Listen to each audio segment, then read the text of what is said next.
Hi, Adam Laurie here, hypnotist and addiction specialist. For those who don't know, I help people in recovery from addiction, whether that be drugs, alcohol, or food, eating disorders, addictions. So today I have one of my clients with me today to talk about her journey and how we overcame the addiction that was eating disorders. So this is Emma. She's from Poland.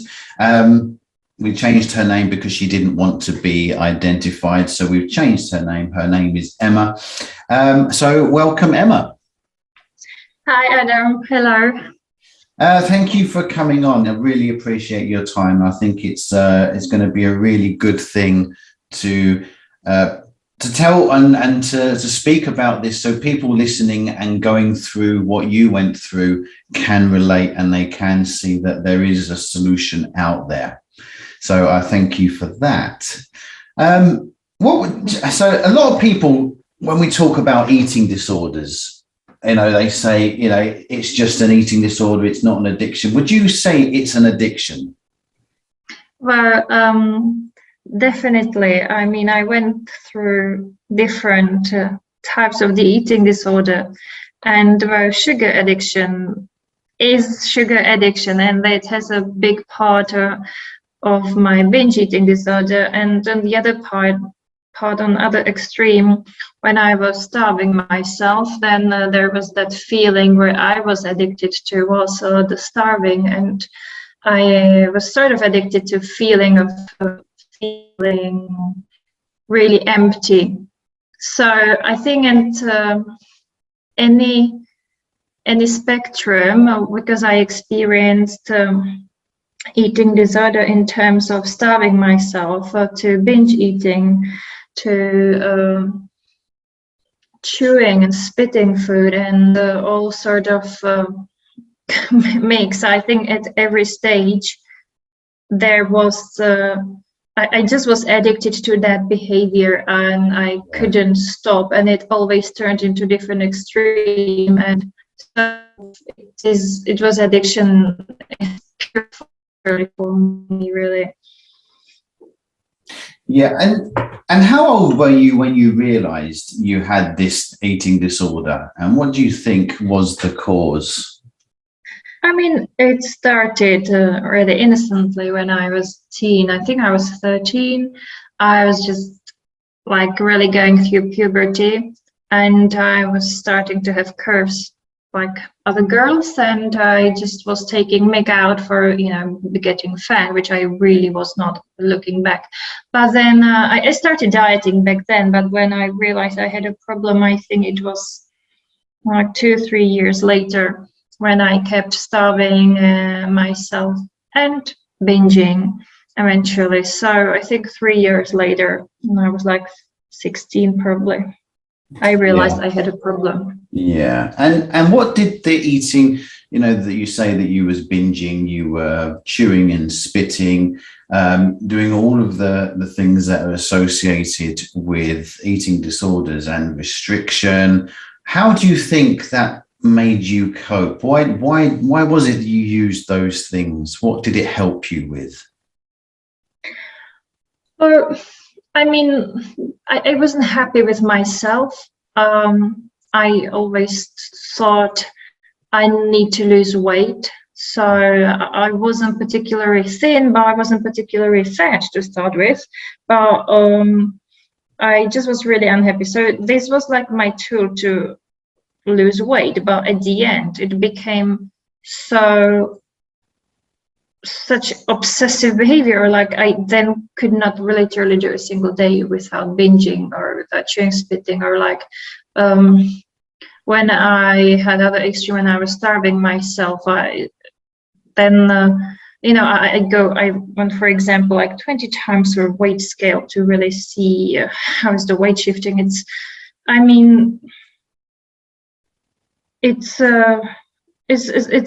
really was affecting then my everyday life, through my studying, through my working life. And once what became a tool to lose weight became like so obsessive that I could I would have to organize my day around my eating to satisfy the compulsion I had in me to do it. For example, I couldn't work until I would binge. I couldn't, I couldn't like do anything until I would sort of do what I was drawn to do, which was like binge or chew and spit, which is terrible. Oh, absolutely. Very limiting. Yeah. And there's so many people that with addictions, they will say, well, why don't you just not, why don't you just not binge? Or why do you not, just swallow the food? Or why do you just make a choice just to not do it? What would you say to them people? It's really difficult. I think it's possible to somehow beat the voices in your head, but it's really difficult, because for me it was like when I had this episode of binging, then I found out, well, I don't have to swallow the food, I can just spit it out and I won't gain weight. Well, that's such a big myth. You will because the chew and spit is extremely addictive, and you will not only waste lots of money, but it was extremely difficult to get rid of that habit. And I can't explain like rationally how that worked, but I just had compulsion to do that, and I couldn't think straight. I couldn't continue in my daily life until I would satisfy that compulsion. And of course I felt really bad afterwards, but then just something in myself sort of calmed it down. I got what I was drawn to.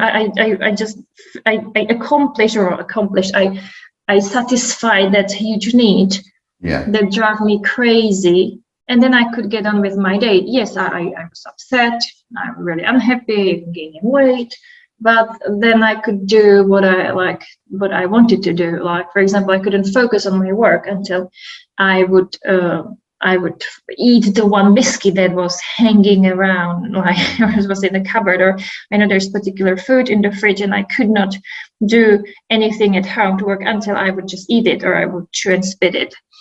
So I often say that an addiction is something that really takes your choice away. It really kind of it really attacks that primitive mind that it makes you crave so much that it almost takes your choice away. What would you think about that? It is absolutely. I definitely felt like that. Like, for example, my ritual was also when I get home from work, the first I will just do that, I will eat. And at that point I knew, like, you want to eat healthy, but for me eating healthy is still eating, so I felt guilty. If I'm not like starving myself or fasting, then I feel guilty. So eating was not desirable, so I knew I'm gonna do my chew and spitting, and it had to be done every day when I came home. So one thing I'm looking forward to do. Just like it's the only time when I'm gonna relax. And then I was often thinking about, I can just go home and not to do that. And I don't have to be gaining weight anymore and spending money for it. I just want to do that. But then I felt like it has already been decided for me. It felt like I don't have a choice over that it's just done, and I'm gonna do it, and I can't fight it. And if I tried to fight, it was extremely difficult, and it would not end up anyway. Like, if I would not comply with it, if I would not go with it, then I would have this compulsive thoughts, like I have to do it, otherwise I just can't get on and focus on anything I want to do at home, and I would not be anyhow productive. It's a huge, like, you can't keep going until you just satisfy this, what has been already decided for me, which sounds really crazy because we all are in charge of our own decisions, but that's how it always felt, like it has been decided, because it became such a habit then that I just could not be without it. And if I tried to fight to be without it, anything else I would try to do would just be impossible, because I would have these thoughts, and it would be real compulsion just to do that. And Yeah. until I did it, then I was unhappy. I ruined my trying to be healthy day, whatever, but then at least I get on with my things I needed to do. And I was like, okay, I start tomorrow. And I'm starting tomorrow. I was thinking I was starting tomorrow for Yeah, I mean, and the thing is that tomorrow never comes, isn't it? It's like there's always tomorrow. Yeah, you always hope like the mindset is going to be better and stronger, and there's so many triggers every day that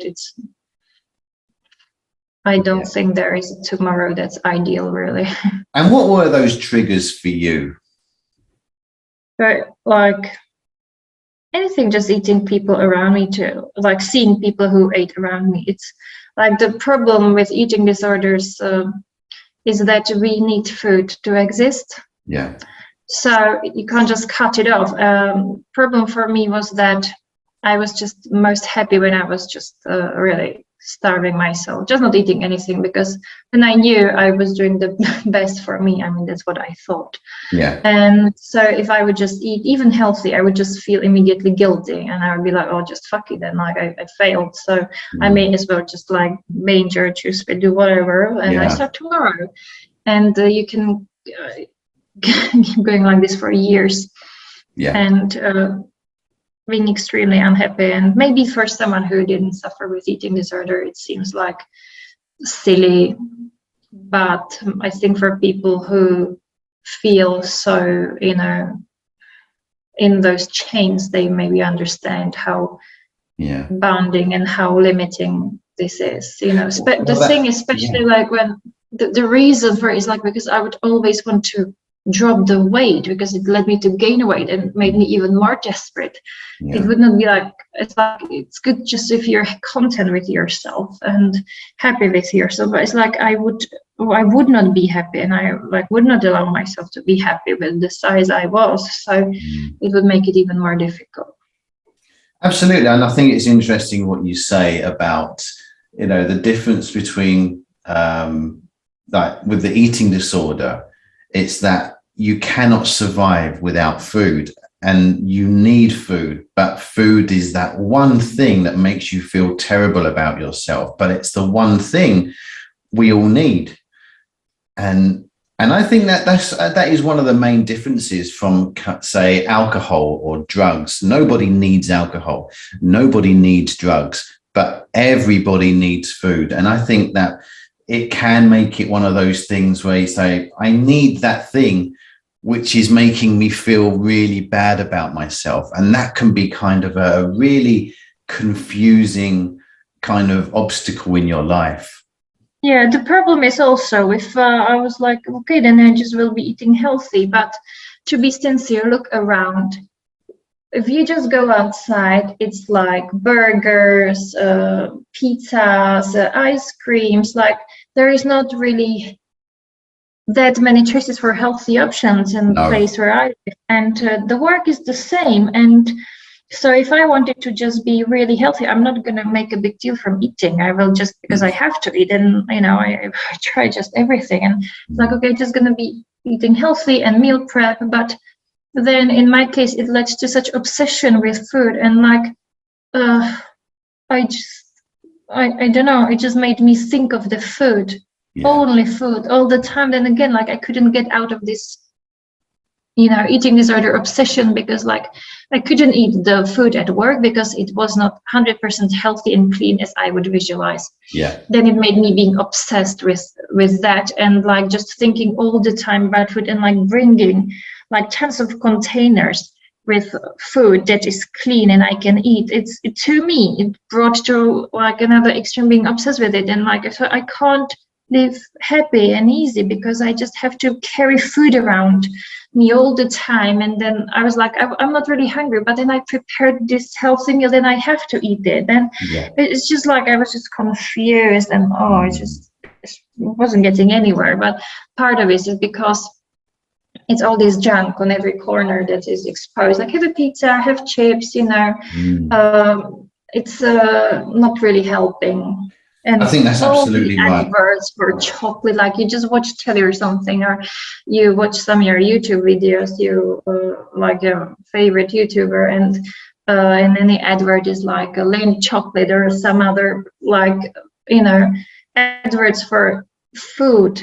And so you have so many contrasts in media, because you have like, oh, how great some celebrity looks, but then there comes an advert for pizza, or like, it's like, so Yeah. it's really making for customers really difficult, this eating Yeah. healthy, looking great, but then like having treats, so it's like confusing for me in every aspect.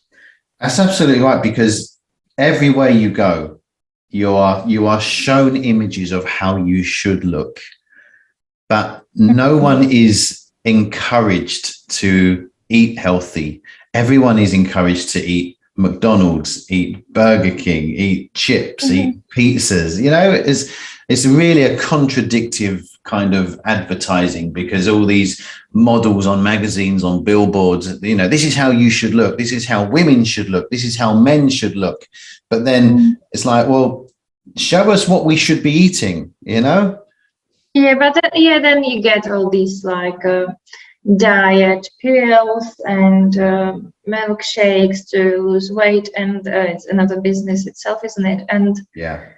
really, the skinny actresses, we don't really know what's behind, like the hard work they go through, and like, yeah, they share the diets. Like, I don't really believe their diet and work ethic, and not that I don't believe their work ethic, but like the exercise and what they really eat, or Photoshop and plastic surgeries. I think in some cases it is very extreme, we just don't know that, but then we see this actress just playing a cool girl having beer and pizza, while it's not the casual lifestyle that would Yeah. bring you such appearance, really. Mm. And what was it that finally made you think or feel, I need to do something about this? What was it that actually pushed you to that decision? um Everything, like, I was desperate for many years, and it doesn't look like, but binge eating is very expensive. But if you come to terms, especially if you choose spit, like, you need larger amount of food to be satisfied, and it's not just finances, but just I was just really unhappy, Yeah. just not living my life, and I feel like I won't ever get out of those chains. I will just forever be obsessed with food, and forever will be punishing myself no matter what I do, and Yeah. I just can't keep going like this. I don't want to live. I was like, I was so depressed from that, Yeah. for myself. I thought, because deep down I believe that I'm better than this. I can do better things than just being obsessed with biscuit, or just being obsessed with how much weight do I lose, or do I gain, and like I'm more than that. But I can't. I can't do anything with it. After I was suffering so many years with it, that it became part of me, and I was like, partly I was thinking, what will I do when I come home and I won't binge, like. Yeah. But then I was like, I can't keep going like this. I can, like, see I felt like life is better. Life has to be better. It can't be it. Mm. And I'm still very young. I can't just be living the way I'm living. Yeah.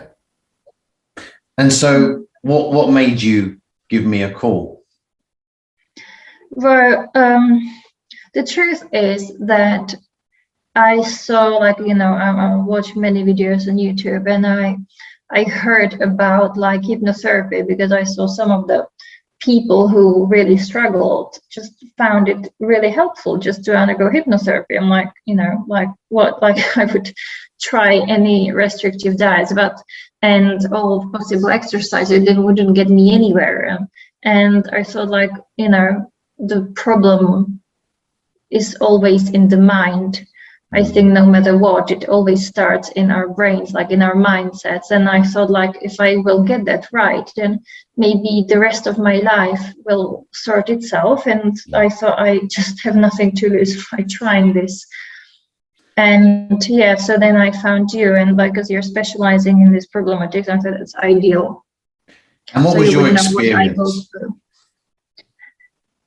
It just was, I like that really. I thought like you'd be probably like, other therapists, just this other therapist just talking about it, and like I didn't need to talk about my problems again and again and again. I knew that I just need to solve it, Yeah. and I just didn't expect that it can be solved so easily, really. Yeah. Like after all years of suffering, that Yeah.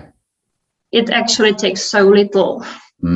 I think that's quite the thing that people find with hypnosis is how effective and quick it can be. And it's not like a counseling session, like you said. You didn't want to keep going over the same old territory, talking about all the things you've talked to yourself about for so many years. You wanted to get to that root cause and actually, get over that and overcome that feeling. Yeah. And The how thing is that quick was it? Sorry, go on. Yeah, the thing is that I think I'm a very analytical person anyway. So I would just be talking to the therapist about things, I knew, and I analyzed myself, and they would just be clapping to that. But it's like they wouldn't be able to, give me advice just to stop doing what I was doing. Yeah. And yeah, with you, it was just one session, really, and it was it. Yeah. And no need to binge or to hurt myself anymore. Yeah, and that moves on to where are you now, and how are you getting on? I think it's actually before we answer that, it's been about 4 weeks, about a month now, hasn't it, since we worked together? Yeah, I haven't binged ever since, and I didn't have a need to. That's like magic. Like I just actually can't believe it, because I would always have the need to just to binge, and or like that would be part of my life, and that would be big compulsion. But now I just pass the food, or the triggers that would trigger me before, they don't trigger me, and I acknowledge that it used to be triggered, but it does nothing to me, and I just can't believe it. I'm like, wow, that's that's just really amazing, and I can focus on being productive and live my life fully. Yeah. It just takes one little thing, just it's all in your mind, and you don't have to go through any rigorous exercises or like diet regimes or like nutritional consultation specialists, or like doing meal preps and avoid certain foods like addictive sugar foods that are, it's scientifically proven are addictive, but it just takes your realization. And I didn't actually, I actually was quite skeptical a little bit, but there's nothing to lose, and if I keep going, I'm gonna, waste my money and waste my life by spending so much on food and, not enjoying my life to my fullest potential while I'm still young, because I will only get older, and I won't get that life back. And I thought the sooner I started, the better. Yeah. And it was the best decision I ever did, really. And I regret I didn't do this sooner, because if I think of back, like half of my life, more than half of my life, I had eating disorder. If I would know back then, this can be so easily started, and I could get help so much sooner, I could have different life, and I could really enjoy my best years, really, and not really spending it crying and depressed and being ashamed of myself, and feeling guilty all the time and regretting decisions that I felt like I didn't even decide for myself. Yeah, I think that's another thing that people don't realize is all the things it's not just about overcoming the binge eating, the chew spit, the restrictions. It's all the things in your life you get back. It's your freedom, your confidence, your productivity in what you do, your creativity.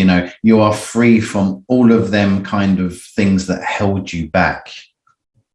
Yeah, you sort of, when you were in prison, in your depression, in your habits, with your addiction, you're sort of like you're stuck in there and you don't see behind. And then when it all falls off, you realize how life can be actually good again. Well, it's amazing, your story, and I'm so glad that you found it useful and it's really changed your life for the better. And you have all your freedom back. You can get on with what you want to do. And I think anyone listening to this would be very inspired by your story. And anyone going through what you went through can really relate on a deep level of what you went through, and maybe they could make the decision that you made and really seek that help and overcome this issue, because it is beatable.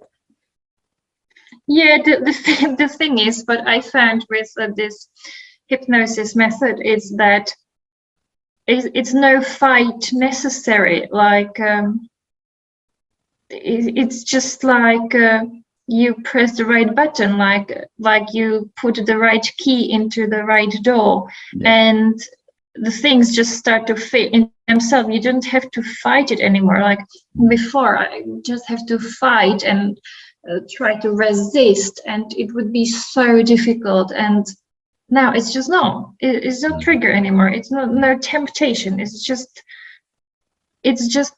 ease. It's no problem now. It's just like, and of course, the weight naturally dropped down, and I don't starve myself. I eat when I'm hungry, and I don't obsess with anything. I just actually really can't believe it can turn out that well. It overcame my expectation, and I just regret I didn't found it sooner, as I say, because lot of time passed, me was suffering, and I just wish I knew sooner and did it sooner, because it just had a great effect. Really, I have the best experience with this, and I just would say everyone who suffers with the same, you don't have to, you can actually love yourself and enjoy the life, and it can be great. Life can be really great without being in chains and without being ashamed and punishing yourself every single day. Yeah. Well, I really appreciate your time, and thank you for taking the time to come on and share your story and inspire others to follow in your footsteps. And I think that's something that should be really appreciated. So I thank you for all of your time. Yeah, I mean, love to, because I know how bad it is to suffer from this. So I just would want every other person who is suffering that to help them, and to make them realize that they can be helped, and and hope they will really find their way to feel good again. I mean, that's my advice, really. That's great. Oh, well, Emma, I appreciate your time, and thank you for coming on again. And I'm so glad that you was able to really overcome your addictions and your eating disorders. And again, I wish you all the best. And thank you so much. I mean, thank you for saving me and my life, really. Oh, bless you. Thank you. Okay, bye. Okay, see you soon. Bye-bye.